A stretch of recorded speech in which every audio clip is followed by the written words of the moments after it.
இந்த மந்த் பார்த்தீங்கன்னா, டிமார்ட்ல அவ்ளோ பொருள் வாங்கிட்டு வந்தேன் ஸ்டோரேஜ்க்குன்னு. பட் இருந்தாலும் இத நான் Flipkartலேருந்து பை பண்ணேன்.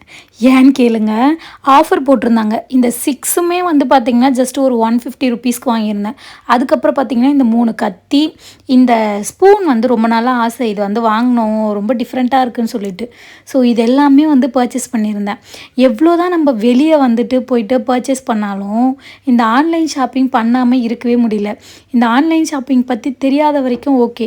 ஸ்டில் இப்போ எல்லாருமே பார்த்திங்கன்னா இந்த ஆன்லைன் ஷாப்பிங் தான் அதிகமாக பண்ணுறாங்க.